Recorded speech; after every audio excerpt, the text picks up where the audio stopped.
ಜ್ಞಾನಶಕ್ತಿ YouTube ಚಾನಲ್ಗೆ ಎಲ್ಲ ಸ್ಪರ್ಧಾರ್ಥಿಗಳಿಗೆ ಆತ್ಮೀಯ ಸ್ವಾಗತ. ನಾನು ನಿಮ್ಮ ರಮೇಶ್ ಸರ್ ಮಾಡುವ ವಂದನೆಗಳು. ಸ್ಪರ್ಧಾರ್ಥಿಗಳೇ, ಇವತ್ತಿನ ಒಂದು ತರಗತಿಯಲ್ಲಿ ಕರ್ನಾಟಕ ಶಿಕ್ಷಕರ ನೇಮಕಾತಿ 2021ಕ್ಕೆ ಸಂಬಂಧಿಸಿದಂತೆ ಕರ್ನಾಟಕ ಸರ್ಕಾರ ಏನಪ್ಪ ಅಂದರೆ ಒಂದು ನೇಮಕಾತಿ ನಿಯಮಾವಳಿಗಳಲ್ಲಿ ಹಲವಾರು ಬದಲಾವಣೆಗಳನ್ನು ಮಾಡಿ ಅಧಿಸೂಚನೆಯನ್ನು ಹೊರಡಿಸಿರ್ತಕ್ಕಂಥದ್ದು. ಈ ಅಧಿಸೂಚನೆ 2021 ಜನವರಿ 21ನೇ ತಾರೀಕು ಏನಪ್ಪ ಅಂದರೆ ಕರ್ನಾಟಕ ರಾಜ್ಯಪತ್ರದಲ್ಲಿ ಪ್ರಕಟವಾಗಿರ್ತಕ್ಕಂಥದ್ದು. ಓಕೆ, ಹಾಗಾಗಿ ಈ ಹೊಸ ಒಂದು ನೇಮಕಾತಿ ನಿಯಮಾವಳಿಗಳಲ್ಲಿ ಆಗಿರ್ತಕ್ಕಂಥ ಬದಲಾವಣೆಗಳೇನು, ಯಾವೆಲ್ಲ ವಿಷಯದ ಶಿಕ್ಷಕರಿಗೆ ಅವಕಾಶವನ್ನು ನೀಡಿದ್ದಾರೆ ಅಂತಕ್ಕಂಥದ್ದನ್ನು ಈ ಒಂದು ತರಗತಿಯಲ್ಲಿ ನೋಡೋಣ ಅಂತಕ್ಕಂಥದ್ದು. ಓಕೆ, ಇಲ್ಲಿ ಸ್ಪಷ್ಟವಾಗಿ ನೋಡಿ, ಫಸ್ಟ್ ಕಾಲಮಲ್ಲಿ ಕೊಟ್ಟಿರ್ತಕ್ಕಂಥದ್ದು ಪದವೀಧರ ಪ್ರಾಥಮಿಕ ಶಿಕ್ಷಕರು 6ರಿಂದ 8ನೇ ತರಗತಿಗಳ ಬೋಧಿಸುವಂಥ ಶಿಕ್ಷಕರಿಗೆ ನೋಡಿ, ಅದು ಕನ್ನಡ ಭಾಷಾ ವಿಷಯದ ಶಿಕ್ಷಕರಾಗಿರ್ಬೋದು, ಗಣಿತ ವಿಜ್ಞಾನ ವಿಷಯದ ಶಿಕ್ಷಕರಾಗಿರ್ಬೋದು, ಸಮಾಜ ವಿಜ್ಞಾನ ಬೋಧಿಸುವ ಶಿಕ್ಷಕರಾಗಿರ್ಬೋದು. ಒಟ್ಟಾರೆ ಏನಪ್ಪ ಅಂದರೆ 6ರಿಂದ 8ನೇ ತರಗತಿಗಳಿಗೆ ಸಂಬಂಧಪಟ್ಟಂತೆ ಏನಪ್ಪ ಅಂದರೆ ಎಲ್ಲ ಶಿಕ್ಷಕರಿಗೆ ಇರ್ತಕ್ಕಂಥದ್ದೇನೋ 27,650 ಬೇಸಿಕ್ ವೇತನ ಇರತಕ್ಕಂಥದ್ದು. ಅನ್ನಿಂದ ಏನಪ್ಪ ಅಂದರೆ 52,650 ರೂಪಾಯಿವರೆಗೆ ಇರುತ್ತೆ ಅಂತಕ್ಕಂಥದ್ದು. ಯಾವುದು ವೇತನ ಯಾರಿಗೆ?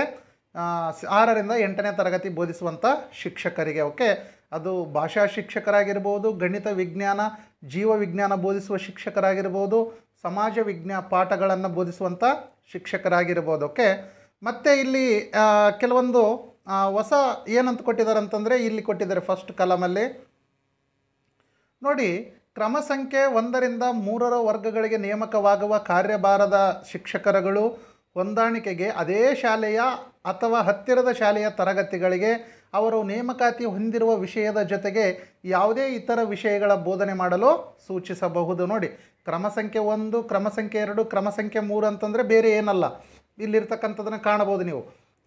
ಕನ್ನಡ ಭಾಷಾ ಶಿಕ್ಷಕರು, ಕನ್ನಡ ಇಂಗ್ಲೀಷ್ ಭಾಷಾ ಶಿಕ್ಷಕರಾಗಿರ್ಬೋದು, ಪದವೀಧರ ಪ್ರಾಥಮಿಕ ಅಂದರೆ ಗಣಿತ ವಿಜ್ಞಾನ ಜೀವ ವಿಜ್ಞಾನ ಶಿಕ್ಷಕರು ಮತ್ತು ಸಮಾಜ ವಿಜ್ಞಾನ ಪಾಠ ಮಾಡ್ತಕ್ಕಂಥ ಶಿಕ್ಷಕರು. ನೋಡಿ, ಇವ್ರು ಏನಂತಂದರೆ ತಮ್ಮ ಶಾಲೆಯಲ್ಲಿ ಆಗಿರ್ಬೋದು, ತಮ್ಮ ಶಾಲೆಗೆ ಹತ್ತಿರದಲ್ಲಿರ್ತಕ್ಕಂಥ ಬೇರೆ ಶಾಲೆ ತರಗತಿಗಳಿಗೆ ಅವರಿಗೆ ನೇಮಕಾತಿ ಹೊಂದಿರತಕ್ಕಂಥ ವಿಷಯದ ಜೊತೆಗೆ ಬೇರೆ ವಿಷಯಗಳನ್ನು ಬೋಧನೆ ಮಾಡಲು ಸೂಚಿಸಬಹುದು. ಹಾಗಾಗಿ ತಾವೆಲ್ಲರೂ ಅದಕ್ಕೂ ಕೂಡ ಸಿದ್ಧರಾಗಿರ್ಬೇಕಂತಕ್ಕಂಥದ್ದನ್ನು ಇಲ್ಲಿ ಹೇಳ್ತಾರೆ ಇವರು ಅಂತಕ್ಕಂಥದ್ದು. ಓಕೆ, ಇಷ್ಟು ಇದರಲ್ಲಿ ಬರತಕ್ಕಂಥದ್ದಕ್ಕೆ. ಇನ್ನು ನೆಕ್ಸ್ಟ್ ನೋಡಿ, ನೇಮಕಾತಿ ನಿಯಮಾವಳಿಗಳಲ್ಲಿ ಸಾಕಷ್ಟು ಬದಲಾವಣೆಯನ್ನು ಮಾಡಿದ್ದಾರೆ. ಅಂದರೆ ಪದವೀಧರ ಪ್ರಾಥಮಿಕ ಶಾಲಾ ಶಿಕ್ಷಕರ 6ರಿಂದ 8ನೇ ತರಗತಿ. ಇಲ್ಲಿ ನೋಡಿ, ಲಾಸ್ಟ್ ಇದರಲ್ಲಿ ಹುದ್ದೆ ಹೆಸರುಗಳನ್ನು ಕೊಟ್ಟಿರ್ತಕ್ಕಂಥದ್ದು. ಓಕೆ, ನೋಡಿ, ಈ 6ರಿಂದ 8ನೇ ತರಗತಿಯ ಬೋಧಿಸುವ ಶಿಕ್ಷಕರಿಗೆ ಯಾವ್ಯಾವ ಹುದ್ದೆಗಳಿಗೆ ಯಾರ್ಯಾರು ಅವಕಾಶವನ್ನು ಕೊಟ್ಟಿದ್ದಾರೆ ಅಂತ ನೋಡ್ತಾ ಹೋದರೆ, ನೇರ ನೇಮಕಾತಿ ಹಾಗೂ ಸೇವಾ ನಿರತರ ನೇಮಕಾತಿಗಾಗಿ ನೋಡಿ ವಿದ್ಯಾರ್ಹತೆ ಕ್ವಾಲಿಫಿಕೇಷನನ್ನು ಸ್ವಲ್ಪ ಬದಲಾವಣೆಯನ್ನು ಮಾಡಿದ್ದಾರೆ. ಕನಿಷ್ಠ 50% ಅಂಕಗಳ ಪದವಿ. ನೋಡಿ, ಪದವಿಯಲ್ಲಿ ಕನಿಷ್ಠ 50% ಅಂಕಗಳನ್ನು ಪಡೆದಿರಬೇಕು.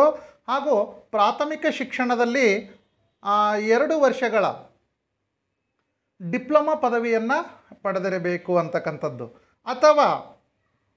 ಅಥವಾ ಇಲ್ಲಿದೆ ನೋಡಿ, ಅಥವಾ ಕನಿಷ್ಠ 50% ಅಂಕಗಳ ಪದವಿ ಹಾಗೂ ಶಿಕ್ಷಣ ವಿಷಯದಲ್ಲಿ ಅಥವಾ ವಿಶೇಷ ಶಿಕ್ಷಣದಲ್ಲಿ ನೋಡಿ ಸ್ಪೆಷಲ್ ಎಜುಕೇಷನ್ ಕೋರ್ಸ್ ಅಂತ ಬರ್ತವೆ ಪದವಿಯಲ್ಲಿ, ಅವುಗಳಲ್ಲಿ ಪದವಿಯನ್ನು ಪಡೆದಿರಬೇಕು 50% ಅಂಕಗಳೊಂದಿಗೆ. ಅಥವಾ ಮತ್ತೆ ಕೆಳಗಡೆ ಕೊಟ್ಟಿದ್ದಾರೆ ನೋಡಿ, ಅಥವಾ ಕನಿಷ್ಠ 50% ಅಂಕಗಳೊಂದಿಗೆ ಪದವಿ ಪೂರ್ವ, ಕನಿಷ್ಠ 50% ಅಂಕಗಳೊಂದಿಗೆ ಪದವಿ ಪೂರ್ವ ಶಿಕ್ಷಣ ಹಾಗೂ 4 ವರ್ಷಗಳ ಪ್ರಾಥಮಿಕ ಶಿಕ್ಷಣ ವಿಷಯದಲ್ಲಿ ಪದವಿ, 4 ವರ್ಷಗಳ ಶಿಕ್ಷಣ ವಿಷಯದಲ್ಲಿ ಪದವಿಯನ್ನು ಪಡೆದಿರಬಹುದು. ಒಟ್ಟಾರೆ ಏನಪ್ಪ ಅಂದರೆ ಪದವಿಯಲ್ಲಿ ಏನಪ್ಪ ಅಂತಂದರೆ ಪದವಿ ಪೂರ್ವ ಶಿಕ್ಷಣ PUCಯಲ್ಲಿ 50% ಅಂಕಗಳನ್ನು ಪಡೆದಿರಬೇಕು. ಅಥವಾ ಪದವಿಯಲ್ಲೂ ಕೂಡ ಏನಪ್ಪ ಅಂದರೆ 50% ಅಂಕಗಳನ್ನು ಪಡೆದಿರಬೇಕು ಎಲ್ಲ ವರ್ಗದವರಿಗಿದು. ಇನ್ನು ಪರಿಶಿಷ್ಟ ಜಾತಿ, ಪರಿಶಿಷ್ಟ ಪಂಗಡ, ಪ್ರವರ್ಗ 1 ಹಾಗೂ ಇತರೆ ಹಿಂದುಳಿದ ವರ್ಗಗಳು ಅಥವಾ ಅಂಗವಿಕಲ ಅಭ್ಯರ್ಥಿಗಳ ಪ್ರಕರಣದಲ್ಲಿ ಮೇಲ್ಕಂಡ ನೇಮಕಾತಿಗಾಗಿ ಅಂಕಗಳನ್ನು ಪದವಿ ಅಥವಾ ಪದವಿ ಪೂರ್ವ ಶಿಕ್ಷಣದಲ್ಲಿ ಕನಿಷ್ಠ 45% ನಿಗದಿಪಡಿಸಲಾಗಿದೆ. ನೋಡಿ, ಜನರಲ್ ಮೆರಿಟ್ ಇದ್ದವರಿಗೆ ಎಷ್ಟಿದೆ? ಶೇಕಡ 50ರಷ್ಟು ಅಂಕಗಳನ್ನು ಪದವಿ ಮತ್ತು ಬಿ ಎಡ್ ಅಂದರೆ ಡಿ ಎಡ್ ಆಗಿರ್ಬೋದು, ಬಿ ಎಡ್ ಆಗಿರ್ಬೋದು ಮತ್ತು ಪದವಿಯಲ್ಲಿ ಪಡೆದಿರುವುದು ಕಡ್ಡಾಯ ಇದೆ. ಆದರೆ ಇಲ್ಲಿ SC ST ಕ್ಯಾಟಗರಿ ಮತ್ತು ಕ್ಯಾಟಗರಿ 1 ಮತ್ತು ಇತರೆ ಹಿಂದುಳಿದ ವರ್ಗಗಳು ಅಂಗವಿಕಲದ ಅಭ್ಯರ್ಥಿಗಳ ಪ್ರಕರಣದಲ್ಲಿ ಅಂದರೆ ಅವರಿಗಾಗಿ ಏನಪ್ಪ ಅಂದರೆ ವಿಶೇಷ ಅವಕಾಶವನ್ನು ರಿಯಾಯಿತಿ ಇರತಕ್ಕಂಥದ್ದು ಅಂದರೆ ಶೇಕಡ 45ರಷ್ಟು ಅಂಕಗಳನ್ನು ಅವರು ಪಡೆದಿರಬೇಕು ಅಂಥೇಳಿ ಈ ಹೊಸ ನಿಯಮಾವಳಿಗಳಲ್ಲಿ ಬದಲಾವಣೆಯನ್ನು ಮಾಡಿರ್ತಕ್ಕಂಥದ್ದಕ್ಕೆ. ಇನ್ನು ಭಾರತ ಸರ್ಕಾರ ಅಥವಾ ಕರ್ನಾಟಕ ಸರ್ಕಾರ ನಡೆಸುವ ಶಿಕ್ಷಕರ ಅರ್ಹತಾ ಪರೀಕ್ಷೆಯಲ್ಲಿ ಉತ್ತೀರ್ಣರಾಗಿರಬೇಕು. ನೋಡಿ, ಪದವಿ ಪಡೆದಿರಬೇಕು, ಬಿ ಎಡ್ ಅಥವಾ ಡಿ ಎಡನ್ನು ಪಡೆದಿರಬೇಕು, 6ರಿಂದ 8ನೇ ತರಗತಿ ಬೋಧಿಸುವ ಶಿಕ್ಷಕರು. ಜೊತೆಗೆ ಕರ್ನಾಟಕ ಸರ್ಕಾರ ನಡೆಸ್ತಕ್ಕಂಥ KTET ಆಗಿರ್ಬೋದು, ಭಾರತ ಸರ್ಕಾರ ನಡೆಸುವಂತಹ CTET ಆಗಿರ್ಬೋದು, ಅಂದರೆ ಸೆಂಟ್ರಲ್ ಟೀಚರ್ ಎಲಿಜಿಬಿಲಿಟಿ ಟೆಸ್ಟ್, ಇವೆರಡರಲ್ಲಿ ಯಾವುದಾದ್ರೂ ಪರೀಕ್ಷೆಯಲ್ಲಿ ಉತ್ತೀರ್ಣರಾಗಿರಬೇಕು ಅಂತಕ್ಕಂಥದ್ದು. ಓಕೆ, ಇನ್ನು ನೆಕ್ಸ್ಟು ಪದವೀಧರ ಪ್ರಾಥಮಿಕ ಶಿಕ್ಷಕರ 6ರಿಂದ 8ನೇ ತರಗತಿಗಳಿಗೆ ಭಾಷಾ ವಿಷಯದ ಹುದ್ದೆಗಳಿಗೆ ನೋಡಿ, ಭಾಷಾ ವಿಷಯದ ಹುದ್ದೆಗಳಿಗಾಗಿ ಏನಪ್ಪ ಅಂತಂದರೆ ಏನೆಲ್ಲ ಕ್ವಾಲಿಫಿಕೇಷನ್ ಇರಬೇಕಂತಕ್ಕಂಥದ್ದು ಇಲ್ಲಿ ಕೊಟ್ಟಿದ್ದಾರೆ. ಯಾವುದಕ್ಕೆ? ಭಾಷಾ ವಿಷಯದ ಹುದ್ದೆಗಳಿಗೆ ಸಂಬಂಧಪಟ್ಟಂತೆ. ನೋಡಿ, ಎಲ್ಲಿ ಕೊಟ್ಟಿದ್ದಾರೆ, ಇಲ್ಲೊಂದು 2 ಭಾಗಗಳನ್ನಾಗಿ ಮಾಡಿದ್ದಾರೆ. ಸಂಬಂಧಿಸಿದ ಅಂದರೆ ಭಾಷಾ ವಿಷಯವನ್ನು ಬೋಧಿಸುವಂಥ ಶಿಕ್ಷಕರಿಗೆ ಕನ್ನಡ, ಇಂಗ್ಲೀಷ್, ಹಿಂದಿ, ಓಕೆ, ಉರ್ದು, ಮರಾಠಿ ಯಾವುದಾದ್ರೂ ಆಗಿರ್ಬೋದು. ಸಂಬಂಧಿಸಿದ 2 ಭಾಷೆಗಳನ್ನು ಅಭ್ಯಾಸ ಮಾಡಿರಬೇಕು. ನೋಡಿ, ಪದವಿಯಲ್ಲಿ ಸಂಬಂಧಪಟ್ಟಿರ್ತಕ್ಕಂಥ 2 ಭಾಷೆಗಳನ್ನು ಅಭ್ಯಾಸ ಮಾಡಿರಬೇಕು. ಸಂಬಂಧಿಸಿದ ಭಾಷಾ ವಿಷಯಗಳನ್ನು ಹೊರತುಪಡಿಸಿ ಐಚ್ಛಿಕ ವಿಷಯವಾಗಿ 3 ವರ್ಷಗಳ ಪದವಿಯಲ್ಲಿ ಕನ್ನಡ, ಆಂಗ್ಲ, ಹಿಂದಿ, ಮರಾಠಿ, ಉರ್ದು, ತೆಲುಗು, ತಮಿಳು, ಮಲಯಾಳಂ, ಕೊಂಕಣಿ, ಸಂಸ್ಕೃತ, ಇತಿಹಾಸ, ಅರ್ಥಶಾಸ್ತ್ರ, ರಾಜ್ಯಶಾಸ್ತ್ರ, ಭೂಗೋಳಿಕ ವಿಷಯಗಳನ್ನು ಅಂದರೆ ಭೂಗೋಳಶಾಸ್ತ್ರ ವಿಷಯಗಳನ್ನು ಅಭ್ಯಾಸ ಮಾಡಿರಬೇಕು. ನೋಡಿ, ಏನು ಹೇಳ್ತಾರೆ ಸ್ಪಷ್ಟವಾಗಿ ಅಂತಂದರೆ, ನೋಡಿ, 2 ಭಾಷಾ ವಿಷಯಗಳನ್ನು ಅಧ್ಯಯನ ಮಾಡಿರಬೇಕು ಪದವಿಯಲ್ಲಿ. ಜೊತೆಗೆ ಭಾಷಾ ವಿಷಯಗಳನ್ನು ಹೊರತುಪಡಿಸಿ ಈ ಕೆಳಗೆ ಕೊಟ್ಟಿರ್ತಕ್ಕಂಥ ವಿಷಯಗಳನ್ನೇನಪ್ಪ ಅಂತಂದರೆ ಐಚ್ಛಿಕ ವಿಷಯವಾಗಿ 3 ವರ್ಷಗಳ ಪದವಿಯಲ್ಲಿ ಏನಪ್ಪ ಅಂದರೆ ಆಪ್ಷನಲ್ ಆಗಿ ಕನ್ನಡ ತಗೊಂಡಿರ್ಬೋದು, ಆಂಗ್ಲ ಭಾಷೆ ಇಂಗ್ಲೀಷ್ ತಗೊಂಡಿರ್ಬೋದು, ಹಿಂದಿ, ಮರಾಠಿ, ಉರ್ದು, ತೆಲುಗು, ತಮಿಳು, ಮಲಯಾಳಂ, ಕೊಂಕಣಿ, ಸಂಸ್ಕೃತ, ಇತಿಹಾಸ, ಅರ್ಥಶಾಸ್ತ್ರ, ರಾಜ್ಯಶಾಸ್ತ್ರ, ಭೂಗೋಳಶಾಸ್ತ್ರ, ಇವು ಯಾವುದಾದ್ರೂ ವಿಷಯಗಳಲ್ಲಿ ಆಪ್ಷನಲ್ ಆಗಿ ಐಚ್ಛಿಕ ವಿಷಯವಾಗಿ ಓದಿರಬೇಕು. 2 ಭಾಷಾ ವಿಷಯ, ಕನ್ನಡ ಇಂಗ್ಲೀಷ್ ಎಕ್ಸಾಂಪಲ್ ಡಿಗ್ರಿಯಲ್ಲಿ ತಗೋತಾರೆ ಭಾಳಷ್ಟು ಮಂದಿ ಅಂತಕ್ಕಂಥದ್ದು. ಅದ್ರ ಜೊತೆಗೆ optional Kannada, optional English, optional Hindi ಆಗಿರ್ಬೋದು, ಅರ್ಥಶಾಸ್ತ್ರ, ಇತಿಹಾಸ, ರಾಜ್ಯಶಾಸ್ತ್ರ, ಭೂಗೋಳಶಾಸ್ತ್ರ ಈ ವಿಷಯಗಳನ್ನು ಅಧ್ಯಯನ ಮಾಡಿರಬೇಕು ಅಂತ ಹೇಳುತ್ತೆ. ಯಾವುದು? ಭಾಷಾ ವಿಷಯದ ಶಿಕ್ಷಕರಿಗಾಗಿ. ಈಗ ಕನ್ನಡ ಭಾಷೆಯನ್ನು ತಾವು ಅಪ್ಲೈ ಮಾಡಬೇಕಾದ್ರೆ ಕನ್ನಡ ವಿಷಯವನ್ನು ಐಚ್ಛಿಕವಾಗಿ ಓದಿರಬೇಕು. ಎಲ್ಲಿ? ಪದವಿಯಲ್ಲಿ. ಇಂಗ್ಲೀಷ್ ಭಾಷಾ ಶಿಕ್ಷಕರಾಗಬೇಕಾದ್ರೆ ಇಂಗ್ಲೀಷನ್ನು ಕಡ್ಡಾಯವಾಗಿ ಪದವಿಯಲ್ಲಿ ಆಪ್ಷನಲ್ ಸಬ್ಜೆಕ್ಟಾಗೆ ಓದಿರಬೇಕು ಅಂತಕ್ಕಂಥ ಒಂದು ನಿಯಮಾವಳಿಗಳು ಇರ್ತಕ್ಕಂಥದ್ದಕ್ಕೆ. ನೋಡಿ, ಜೊತೆಗೆ ಬಿ ಯಲ್ಲಿ ಕೊಟ್ಟಿದ್ದಾರೆ. ಇಲ್ಲಿ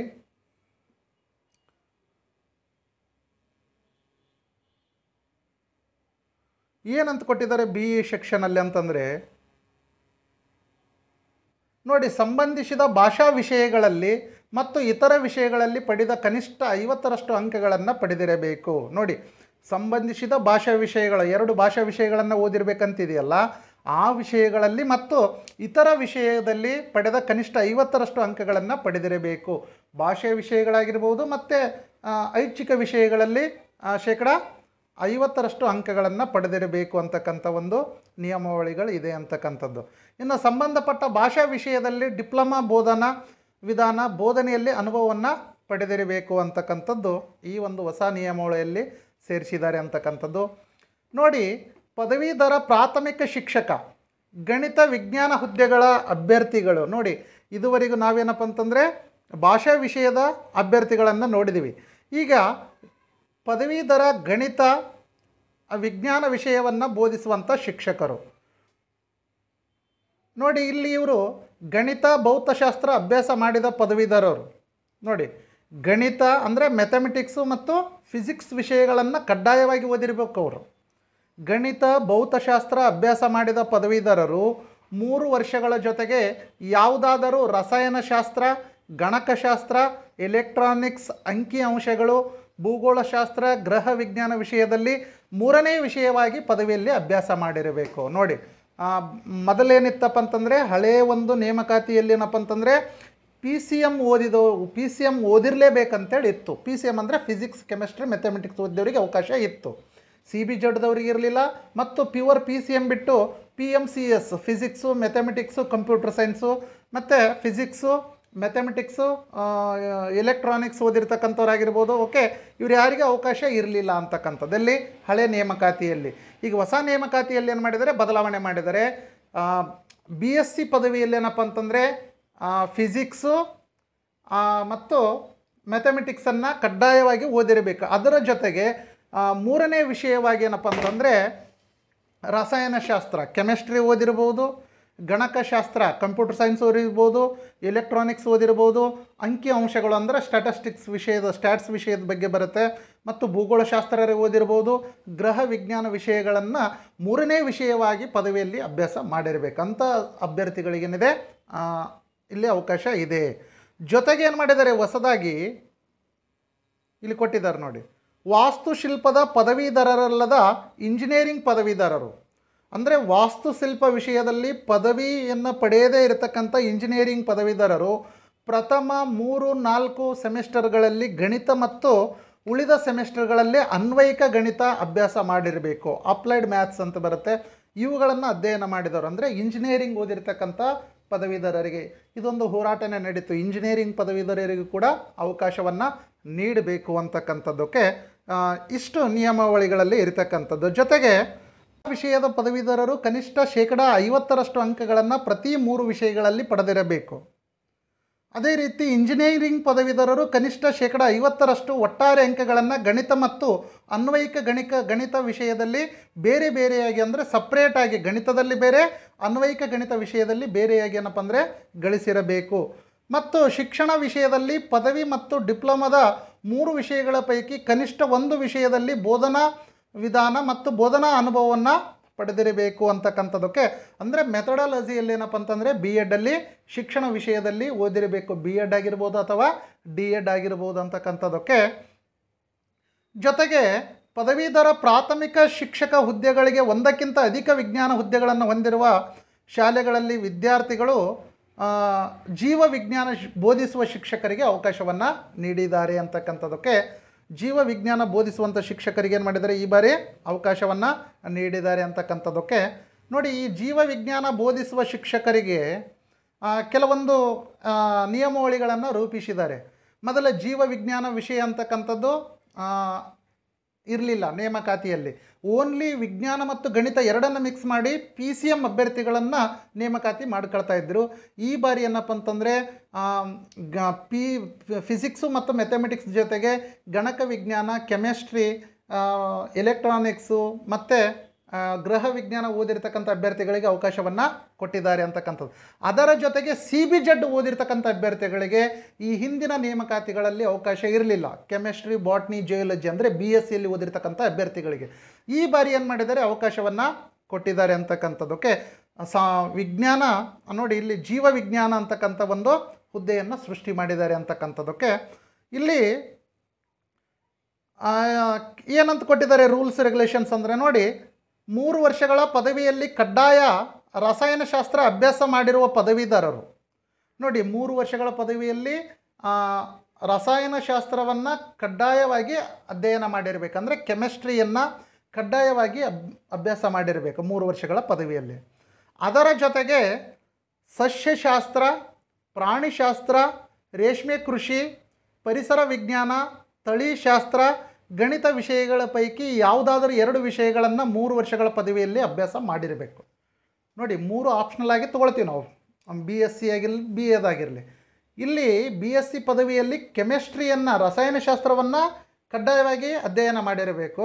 ಅದರ ಜೊತೆಗೆ 2 ವಿಷಯಗಳನ್ನು ತಗೊಂಡಿರಬೇಕು. 2 ವಿಷಯಗಳು ಯಾವ್ಯಾವು ಅಂದರೆ, ಒಟ್ಟು ವಿಷಯಗಳಲ್ಲಿ 2, ಪ್ರಾಣಿಶಾಸ್ತ್ರ, ಸಸ್ಯಶಾಸ್ತ್ರ, ಪರಿಸರ ವಿಜ್ಞಾನ, ತಳಿಶಾಸ್ತ್ರ, ರೇಷ್ಮೆ ಕೃಷಿ ಅಂದರೆ ಸಿರಿಕಲ್ಚರ್ ಆಗಿರ್ಬೋದು, ಗಣಿತ ವಿಷಯಗಳ ಪೈಕಿ ಇಷ್ಟು ವಿಷಯಗಳ ಪೈಕಿ 2 ವಿಷಯಗಳನ್ನು BScಯಲ್ಲಿ ಓದಿರಬೇಕು. ಓಕೆ, ಇನ್ನು ಪ್ರತಿ 3 ವಿಷಯಗಳಲ್ಲಿ ತಲಾ ಕನಿಷ್ಠ ಶೇಕಡ 50ರಷ್ಟು ಅಂಕಗಳನ್ನು ಪಡೆದಿರುವ ಪದವೀಧರರು, ನೋಡಿ ಶೇಕಡ 50ರಷ್ಟು ಅಂಕಗಳನ್ನು 3 ವಿಷಯಗಳಲ್ಲಿ ಪಡೆದಿರಬೇಕು. ಮತ್ತು ಶಿಕ್ಷಣ ವಿಷಯದಲ್ಲಿ ಪದವಿ ಅಥವಾ ಡಿಪ್ಲೊಮಾದ 3 ವಿಷಯಗಳ ಪೈಕಿ ಕನಿಷ್ಠ ಒಂದು ವಿಷಯದಲ್ಲಿ ಬೋಧನಾ ವಿಧಾನ ಅಥವಾ ಬೋಧನಾ ಅನುಭವವನ್ನು ಪಡೆದಿರಬೇಕು. B.Ed ಅಥವಾ D.Ed ಅನ್ನು ಕಂಪ್ಲೀಟ್ ಮಾಡಿರಬೇಕು. ಜೊತೆಗೆ ಸಂಬಂಧಪಟ್ಟ ವಿಷಯದಲ್ಲಿ ಮೆಥಡನ್ನು ಅವರು ಓದಿರಬೇಕು. ಎಲ್ಲಿ B.Ed ಆಗಲಿ ಅಥವಾ D.Ed ಆಗಲಿ ಅಂತಕ್ಕಂಥದ್ದಕ್ಕೆ ಇಷ್ಟು ಈ ವಿಷಯದಲ್ಲಿ ಕೊಟ್ಟಿರ್ತಕ್ಕಂಥದ್ದು. ನೋಡಿ, ಹಿಂದಿನ ಒಂದು ನೇಮಕಾತಿಯಲ್ಲಿ CBZ ಇರಲಿಲ್ಲ. ಈ ಒಂದು ಹೊಸ ನಿಯಮಾವಳಿಗಳ ಪ್ರಕಾರ ಏನಪ್ಪ ಅಂದರೆ ಜೀವ ವಿಜ್ಞಾನ ಅಂತ ಒಂದು ಹೊಸ ಹುದ್ದೆಯನ್ನು ಸೃಷ್ಟಿ ಮಾಡಿ CBZ ಓದಿರ್ತಕ್ಕಂಥದ್ದು ಅಂದರೆ ಕೆಮಿಸ್ಟ್ರಿಯನ್ನು ಕಡ್ಡಾಯವಾಗಿ ಓದಿ ಅದರ ಜೊತೆಯಲ್ಲಿ ಪ್ರಾಣಿಶಾಸ್ತ್ರ, ತಳಿಶಾಸ್ತ್ರ, ಸಸ್ಯಶಾಸ್ತ್ರ, ರೇಷ್ಮೆ ಕೃಷಿ ಆಗಿರ್ಬೋದು, ಈ ವಿಷಯಗಳನ್ನು 2 ವಿಷಯಗಳನ್ನು ಯಾರಾದರೂ ಓದಿರ್ತಾರಲ್ಲ ಅವರಿಗೆ ಅವಕಾಶವನ್ನು ನೀಡಿದ್ದಾರೆ. ಓಕೆ, ಇನ್ನು ಇಲ್ಲಿ ಕೆಳಗಡೆ ಕೊಟ್ಟಿದ್ದಾರೆ ನೋಡಿ, ವೆರಿ ಇಂಪಾರ್ಟೆಂಟ್ ಇದು. ಸಮಾಜ ವಿಜ್ಞಾನ ಬೋಧಿಸುವ ಶಿಕ್ಷಕರಿಗಾಗಿ ಕೆಳಗಡೆ ಇರತಕ್ಕಂಥದ್ದಕ್ಕೆ ನೋಡಿ, ಪದವೀಧರ ಪ್ರಾಥಮಿಕ ಶಿಕ್ಷಕರ 6ರಿಂದ 8ನೇ ತರಗತಿಗಳ ಸಮಾಜ ಪಾಠಗಳ ಹುದ್ದೆಗಾಗಿ ಅಭ್ಯರ್ಥಿಗಳು ಹೊಂದಿರಬೇಕಾಗಿದ್ದು ಯಾವೆಲ್ಲ ಕ್ವಾಲಿಫಿಕೇಷನನ್ನು ಅಭ್ಯರ್ಥಿಗಳು ಹೊಂದಿರಬೇಕಂತ ಕೊಟ್ಟಿದ್ದಾರೆ. 3 ವರ್ಷಗಳ ಪದವಿಯಲ್ಲಿ 2 ವಿಷಯಗಳನ್ನು ಐಚ್ಛಿಕವಾಗಿ ಅಭ್ಯಾಸ ಮಾಡಿರಬೇಕು. 3 ವರ್ಷಗಳ ಪದವಿ ಏನು ಬರುತ್ತಲ್ಲ, ಆ 3 ವರ್ಷಗಳ ಪದವಿಯಲ್ಲಿ ಏನಪ್ಪ ಅಂತಂದರೆ 2 ವಿಷಯಗಳನ್ನು ಆಪ್ಷನಲ್ ಆಗಿ ಅಧ್ಯಯನ ಮಾಡಿರಬೇಕು. ನೋಡಿ, ಆ ವಿವರ ಕೆಳಗಿನಂತೆ ಇದೆ. ನೋಡಿ, 3 ವರ್ಷಗಳ ಪದವಿಯಲ್ಲಿ ಒಟ್ಟು ನಾವು 3 ವಿಷಯಗಳನ್ನು ಆಪ್ಷನಲ್ ಆಗಿ ಓದ್ತೀವಿ. ಡಿಗ್ರಿಯಲ್ಲಿ 2 ಭಾಷೆ ವಿಷಯಗಳಿರ್ತವೆ, ಅದ್ರ ಜೊತೆಗೆ 3 ಆಪ್ಷನಲ್ ಸಬ್ಜೆಕ್ಟನ್ನು ಓದ್ತೀವಿ. ಆ 3 ಆಪ್ಷನಲ್ ಸಬ್ಜೆಕ್ಟಲ್ಲಿ 2 ವಿಷಯಗಳನ್ನು ಓದಿರಬೇಕು. ಇಲ್ಲಿ ಕೆಳಗಡೆ ಕೊಟ್ಟಿದ್ದಾರೆ ನೋಡಿ, ಬಿ ಯಲ್ಲಿ ಕೊಟ್ಟಿದ್ದಾರೆ ಸಮಾಜ ಪಾಠ ಸಮೂಹ ವಿಷಯಗಳಾದ ಇತಿಹಾಸ, ಅರ್ಥಶಾಸ್ತ್ರ, ಭೂಗೋಳಶಾಸ್ತ್ರ ಮತ್ತು ರಾಜ್ಯಶಾಸ್ತ್ರ. ಈ 4 ವಿಷಯಗಳ ಪೈಕಿ 2 ವಿಷಯಗಳನ್ನು ಐಚ್ಛಿಕ ವಿಷಯಗಳನ್ನಾಗಿ ಅಭ್ಯಾಸ ಮಾಡಿರಬೇಕು. ಎಲ್ಲಿ? ಪದವಿಯಲ್ಲಿ. ಇತಿಹಾಸ, ರಾಜ್ಯಶಾಸ್ತ್ರ, ಭೂಗೋಳಶಾಸ್ತ್ರ, ಅರ್ಥಶಾಸ್ತ್ರ ಈ 4 ವಿಷಯಗಳ ಪೈಕಿ 2 ವಿಷಯಗಳನ್ನು ಅಭ್ಯಾಸ ಮಾಡಿರಬೇಕು. ಇನ್ನು ಸಿದಲ್ಲಿ ಕೊಟ್ಟಿದ್ದಾರೆ ನೋಡಿ, ನೆಕ್ಸ್ಟು ಸಿದಲ್ಲಿ ಇರ್ತಕ್ಕಂಥದ್ದು ಇಲ್ಲಿದೆ ನೋಡಿ. ಸಿದಲ್ಲಿ ಪದವಿಯಲ್ಲಿ ಸಮಾಜ ಪಾಠ ಸಮೂಹ ವಿಷಯಗಳಾದ ಇತಿಹಾಸ, ಅರ್ಥಶಾಸ್ತ್ರ, ಭೂಗೋಳ, ರಾಜಕೀಯ ವಿಜ್ಞಾನ, ಸಮಾಜಶಾಸ್ತ್ರಗಳ ಪೈಕಿ ನೋಡಿ ಇಲ್ಲಿ 5 ವಿಷಯಗಳಿದ್ದಾವೆ. ಇತಿಹಾಸ ಇದೆ, ಅರ್ಥಶಾಸ್ತ್ರ ಇದೆ, ಭೂಗೋಳಶಾಸ್ತ್ರ ಇದೆ, ರಾಜ್ಯಶಾಸ್ತ್ರ ಇದೆ ಮತ್ತು ಸಮಾಜಶಾಸ್ತ್ರ. ಈ 5 ವಿಷಯಗಳ ಪೈಕಿ 2 ವಿಷಯಗಳನ್ನು ಐಚ್ಛಿಕ ವಿಷಯಗಳಾಗಿ ಅಭ್ಯಾಸ ಮಾಡಿರಬೇಕು. ಎಲ್ಲಿ? ಪದವಿಯಲ್ಲಿ. ಈ 5 ವಿಷಯಗಳಲ್ಲಿ ಯಾವುದಾದ್ರೂ 2 ಪದವಿಯಲ್ಲಿ ಐಚ್ಛಿಕ ವಿಷಯವಾಗಿ ಅಧ್ಯಯನ ಮಾಡಿರಬೇಕು. ಓಕೆ, ಜೊತೆಗೆ ಯಾವುದಾದ್ರೂ 2 ಐಚ್ಛಿಕ ವಿಷಯಗಳಲ್ಲಿ ಮತ್ತು ಭಾಷಾ ಸಮೂಹ ವಿಷಯಗಳಾದ ಕನ್ನಡ, ಆಂಗ್ಲ, ಹಿಂದಿ, ಮರಾಠಿ, ಉರ್ದು, ತೆಲುಗು, ತಮಿಳು, ಕೊಂಕಣಿ, ಸಂಸ್ಕೃತಗಳ ಪೈಕಿ 1 ಭಾಷೆ ಅಭ್ಯಾಸ ಮಾಡಿರಬೇಕು. ಈ ಮೇಲಿನ 5 ವಿಷಯಗಳಲ್ಲಿ 2 ಐಚ್ಛಿಕ ವಿಷಯಗಳು ತೊಗೊಂಡಿರಬೇಕು. ಕೆಳಗಡೆ ಕೊಟ್ಟಿರ್ತಕ್ಕಂಥ ಭಾಷಾ ಸಮೂಹ ವಿಷಯಗಳಾಗಿರ್ತಕ್ಕಂಥ ಕನ್ನಡ, ಆಂಗ್ಲ, ಹಿಂದಿ, ಮರಾಠಿ, ಉರ್ದು, ತೆಲುಗು, ತಮಿಳು, ಕೊಂಕಣಿ, ಸಂಸ್ಕೃತ ಈ ವಿಷಯಗಳ ಪೈಕಿ 1 ವಿಷಯವನ್ನು ಭಾಷಾ ವಿಷಯವನ್ನಾಗಿ ಅಭ್ಯಾಸ ಮಾಡಿರಲೇಬೇಕು. ಎಲ್ಲಿ? ಪದವಿಯಲ್ಲಿ ಅಂತಕ್ಕಂಥದ್ದಕ್ಕೆ ನೋಡಿ, ಇಲ್ಲಿ ಒಂದು ಬದಲಾವಣೆ ಏನಾಗಿದೆ ಅಂತಂದರೆ ಇತಿಹಾಸ, ಅರ್ಥಶಾಸ್ತ್ರ, ರಾಜ್ಯಶಾಸ್ತ್ರ ಮತ್ತು ಭೂಗೋಳಶಾಸ್ತ್ರ 4ರಲ್ಲಿ 2 ಓದಿರಬೇಕಂತಕ್ಕಂಥದ್ದು ಹಳೆ ನಿಯಮದಲ್ಲಿತ್ತು. ಆದರೆ ಈಗ ಹೊಸ ನಿಯಮದಲ್ಲಿ ಏನು ಮಾಡಿದ್ದಾರೆ, ಸಮಾಜಶಾಸ್ತ್ರ ವಿಷಯವನ್ನು ಕೂಡ ಸೇರಿಸಿದ್ದಾರೆ. ಹಾಗಾಗಿ ಇತಿಹಾಸ, ಅರ್ಥಶಾಸ್ತ್ರ, ಭೂಗೋಳಶಾಸ್ತ್ರ, ರಾಜ್ಯಶಾಸ್ತ್ರ ಮತ್ತು ಸಮಾಜಶಾಸ್ತ್ರ ಒಟ್ಟು 5 ವಿಷಯಗಳಾದವು. 5 ವಿಷಯಗಳಲ್ಲಿ 2 ವಿಷಯಗಳನ್ನು ಆಪ್ಷನಲ್ ಆಗಿ ಓದಿದರೆ ಸಾಕು, ಯಾವುದಾದ್ರೂ ಓದಿ ನೀವು ಅಂತಕ್ಕಂಥದ್ದಕ್ಕೆ.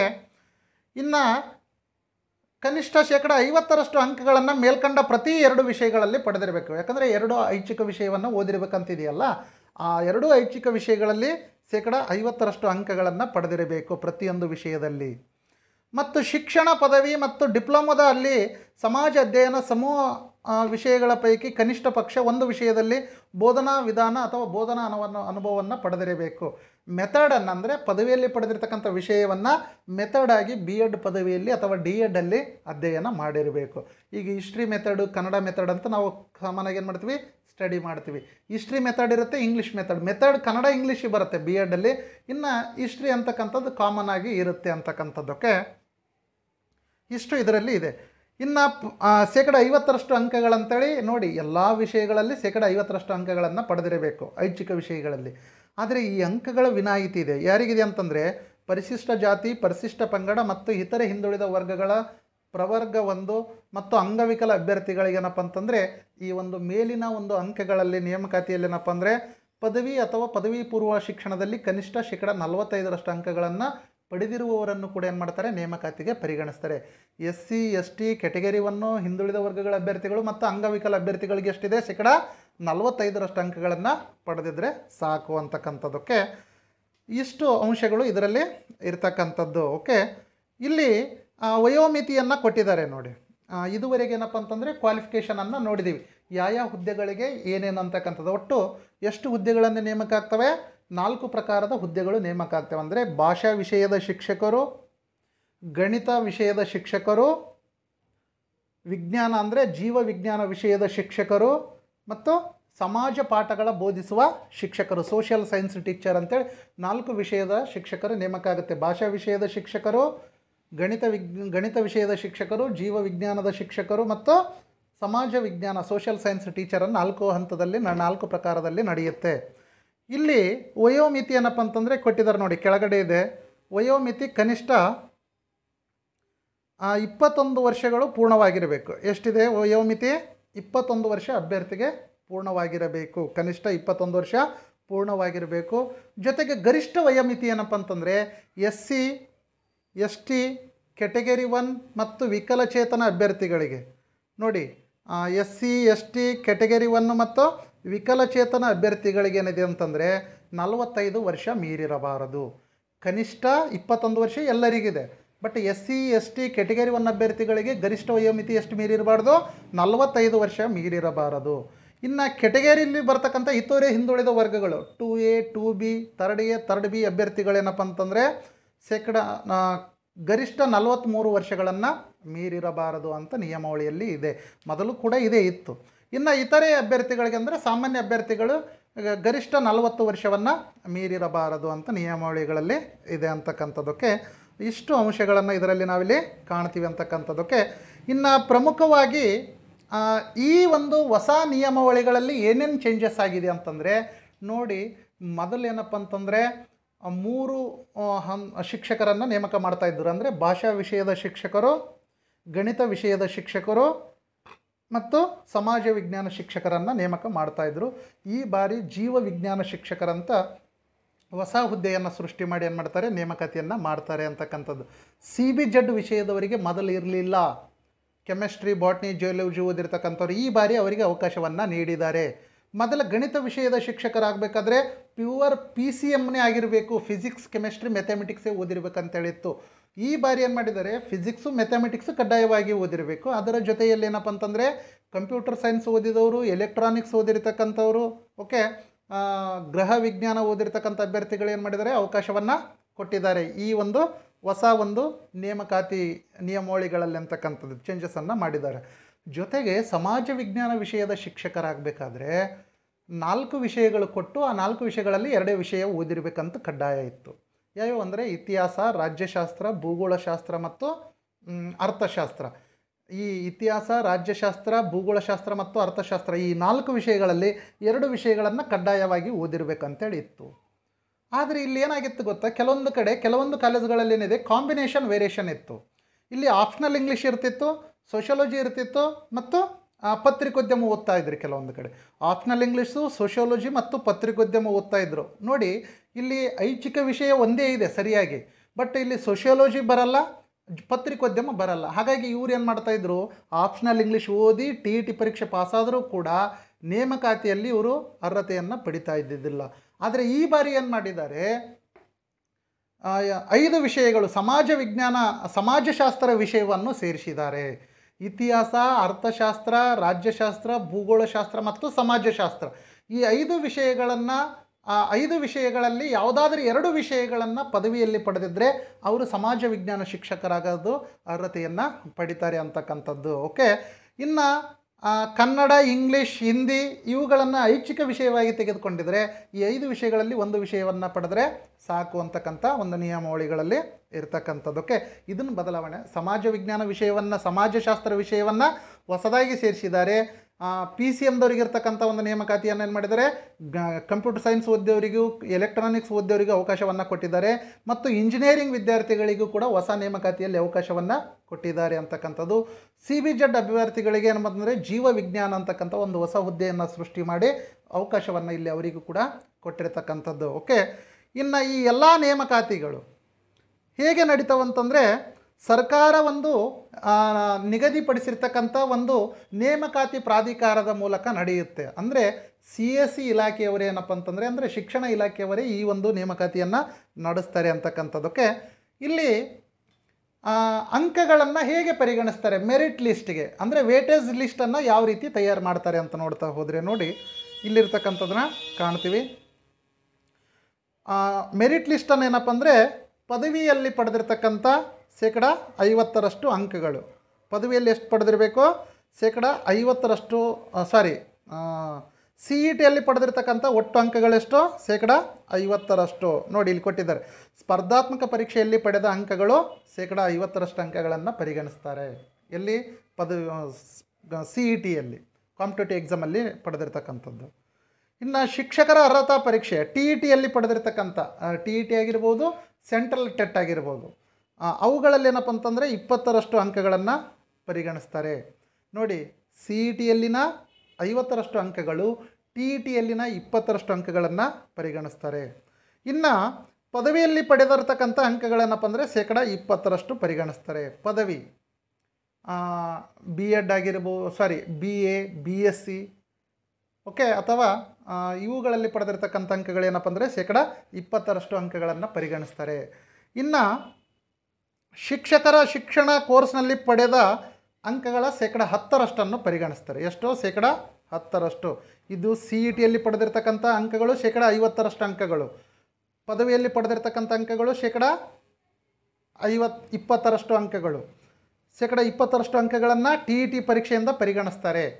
ಇನ್ನು 10% ಅಂಕಗಳನ್ನು ಏನಪ್ಪ ಅಂತಂದರೆ ಬಿ ಎಡ್ ಪದವಿಯಲ್ಲಿ ಪಡೆದಿರ್ತೀವಲ್ಲ ಆ ಅಂಕಗಳನ್ನು ಪರಿಗಣಿಸ್ತಾರೆ. ನೋಡಿ ನೆನ್ಪಿಟ್ಟುಗಳೇ, ಸ್ಪರ್ಧಾತ್ಮಕ ಪರೀಕ್ಷೆಯಲ್ಲಿ ಪಡೆದಿರ್ತಕ್ಕಂಥ 50% ಅಂಕಗಳನ್ನು ಪರಿಗಣಿಸ್ತಾರೆ, ಪದವಿಯಲ್ಲಿ ಪಡೆದಿರ್ತಕ್ಕಂಥ 20% ಅಂಕಗಳನ್ನು ಪರಿಗಣಿಸ್ತಾರೆ, ಟಿ ಇ ಟಿ ಅಥವಾ ಸಿ ಟಿ ಇ ಟಿಯಲ್ಲಿ ಪಡೆದಿರ್ತಕ್ಕಂಥ 20% ಅಂಕಗಳನ್ನು ಪರಿಗಣಿಸ್ತಾರೆ, ಬಿ ಎಡ್ಡು ಅಥವಾ ಡಿ ಎಡ್ಡಲ್ಲಿ ಪಡೆದಿರ್ತಕ್ಕಂಥ 10% ಪರಿಗಣಿಸಿ ಒಟ್ಟು ಏನಪ್ಪ ಅಂತಂದರೆ 100% ಒಂದು ವೇಟೇಜ್ ಲಿಸ್ಟನ್ನು ಏನು ಮಾಡ್ತಾರೆ, ಅವರು ತಯಾರಿಸ್ತಾರೆ ಅಂತಕ್ಕಂಥದ್ದು. ಓಕೆ, ಹಾಗಾಗಿ ನಾವು ಪದವಿಯಲ್ಲಿ ಪಡೆದಿರ್ತಕ್ಕಂಥ ಅಂಕಗಳು, ಬಿ ಎಡ್ಡಲ್ಲಿ ಪಡೆದಿರ್ತಕ್ಕಂಥ ಅಂಕಗಳು, ಟಿ ಇ ಟಿ ಪರೀಕ್ಷೆಯಲ್ಲಿ ಪಡೆದಿರ್ತಕ್ಕಂಥ ಅಂಕಗಳು ಏನಾಗ್ತವೆ, ನೇಮಕಾತಿಯ ಒಂದು ಮೆರಿಟ್ ಲಿಸ್ಟಿಗೆ ಏನಾಗ್ತವೆ, ಪರಿಗಣಿಸಲ್ಪಡ್ತವೆ ಅಂತಕ್ಕಂಥದ್ದು. ಓಕೆ, ಇಷ್ಟು ಇದನ್ನು ನೆನ್ಪಿಟ್ಕೋಬೇಕು. ಓಕೆ, ನೋಡಿ ಇಲ್ಲಿ ಒಂದು ಬದಲಾವಣೆ ಏನಪ್ಪ ಅಂತಂದರೆ, ಟಿ ಇ ಟಿಯಲ್ಲಿ ಏನಪ್ಪ ಅಂತಂದರೆ 15% ಅಂಕಗಳನ್ನು ಮೊದಲು ಹಿಡಿತಾ ಇದ್ದರು. ಎಲ್ಲಿ, ಹಿಂದಿನ ಒಂದು ನಿಯಮಾವಳಿಗಳಲ್ಲಿ 15% ಅಂಕಗಳನ್ನು ಹಿಡಿತಾ ಇದ್ದರು. ಎಲ್ಲಿ, ಟಿ ಇ ಟಿಯಲ್ಲಿ ಪಡೆದಿರ್ತಕ್ಕಂಥದ್ದು. ಓಕೆ,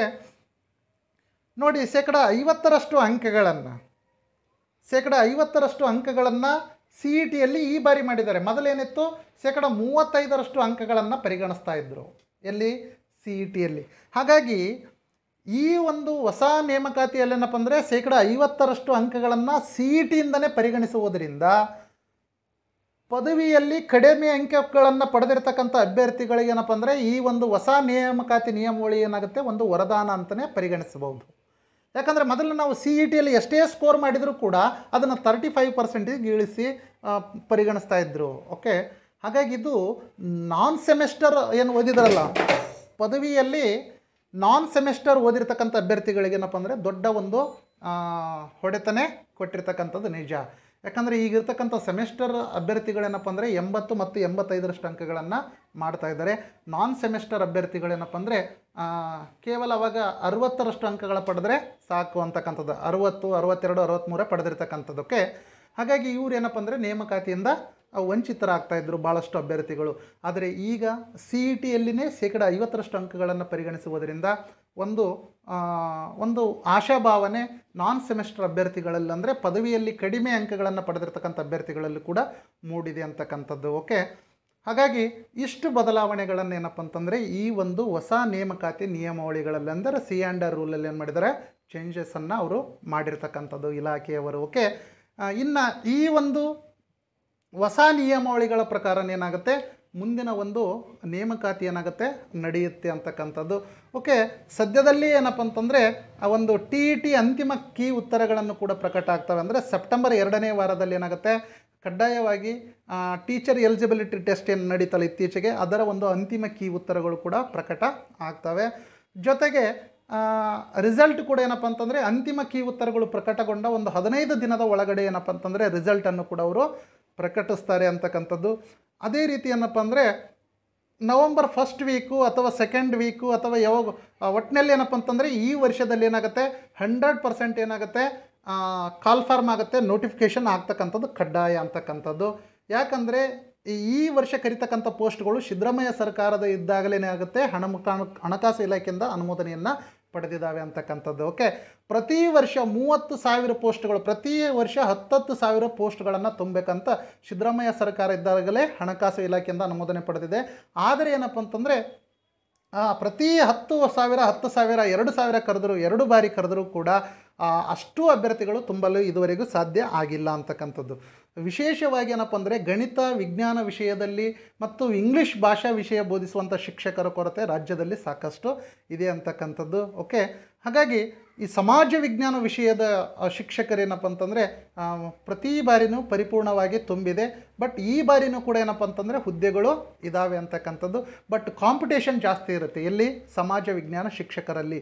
ಹಾಗಾಗಿ ಸಮಾಜ ವಿಜ್ಞಾನ ಶಿಕ್ಷಕರು ಏನಪ್ಪ ಅಂದರೆ ಅರ್ಜಿ ಸಲ್ಲಿಸುವಂಥ ಶಿಕ್ಷಕರು ಹೆಚ್ಚಿನ ಒಂದು ಅಧ್ಯಯನವನ್ನು ಮಾಡಬೇಕಾಗತ್ತೆ ಅಂತಕ್ಕಂಥದ್ದು. ಅದರ ಜೊತೆಗೆ ಏನಪ್ಪ ಅಂತಂದರೆ ನೋಡಿ, ನೋಟಿಫಿಕೇಷನ್ ಆಗ್ತಕ್ಕಂಥದ್ದು 100% ನಿಜ. ನೋಟಿಫಿಕೇಷನ್ ಇವಾಗ ಮಾಡ್ತಾರೋ ಯಾವಾಗ ಮಾಡ್ತಾರೋ ಅಂತಕ್ಕಂಥ ಒಂದು ಪರಿಕಲ್ಪನೆ ಬೇಡ. ಅಧಿಸೂಚನೆ ಹೊರಬೀಳೋದಂತ ಖಂಡಿತ. ಹಾಗಾಗಿ ಆ ಅಧಿಸೂಚನೆಗಾಗಿ ಕಾಯೋದೇನಪ್ಪ ಅಂತಂದರೆ ಇಂದಿನಿಂದಲೇ ನಾವು ಏನಪ್ಪ ಅಂದರೆ ಓದಿನಲ್ಲಿ ತೊಡಗಿದರೆ 100% ಏನಾಗುತ್ತೆ, ನಾವು ಸಕ್ಸಸ್ ಆಗ್ತೀವಿ ಅಂತಕ್ಕಂಥದ್ದು. 100% ನೇಮಕಾತಿಯಲ್ಲಿ ನಮ್ಮ ಹೆಸರು ಬಂದೇ ಬರುತ್ತೆ ಅಂತಕ್ಕಂಥದ್ದು. ಹಾಗಾಗಿ ಯಾವತ್ತೂ ಒಂದು ಸ್ಪರ್ಧಾರ್ಥಿಗಳಿಗೆ ಕಿವಿ ಮಾತು ಹೇಳೋದೇನಪ್ಪ ಅಂತಂದರೆ ನಾವು ಯಾವಾಗಲೂ ಕೂಡ ಪಾಸಿಟಿವ್ ಥಿಂಕಿಂಗಲ್ಲಿ ಇರಬೇಕು, ನೆಗೆಟಿವ್ ಥಿಂಕಿಂಗ್ ಯಾವತ್ತೂ ಮಾಡಬಾರದು.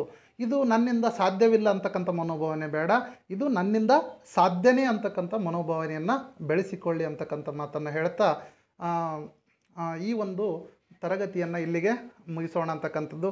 ಸ್ಪರ್ಧಾರ್ಥಿಗಳೇ, ನಮ್ಮ ಜ್ಞಾನಶಕ್ತಿ ಯೂಟ್ಯೂಬ್ ಚಾನಲ್ಗೆ ಸಬ್ಸ್ಕ್ರೈಬ್ ಆಗದೇ ಇರತಕ್ಕಂಥ ಸ್ಪರ್ಧಾರ್ಥಿಗಳೇನಪ್ಪ ಅಂದರೆ ಸಬ್ಸ್ಕ್ರೈಬ್ ಆಗಿ ಮತ್ತು ಬೆಲ್ ಐಕಾನನ್ನು ಒತ್ತುವುದರ ಮೂಲಕ ನಮ್ಮ ಈ ಒಂದು ಸಣ್ಣ ಒಂದು ಪ್ರಯತ್ನಕ್ಕೆ ಎಲ್ಲ ಸ್ಪರ್ಧಾರ್ಥಿಗಳೇನಪ್ಪ ಅಂತಂದರೆ ಪ್ರೋತ್ಸಾಹ ನೀಡಿ ಬೆನ್ನೆಲುಬಾಗಿ ನಿಲ್ಲಬೇಕಂತಕ್ಕಂಥ ಮಾತನ್ನು ತಮ್ಮೆಲ್ಲರಲ್ಲಿ ಕೂಡ ಕಳಕಳಿಯಿಂದ ಕೇಳಿಕೊಳ್ತಾ ಇದ್ದೀನಿ ಅಂತಕ್ಕಂಥದ್ದು.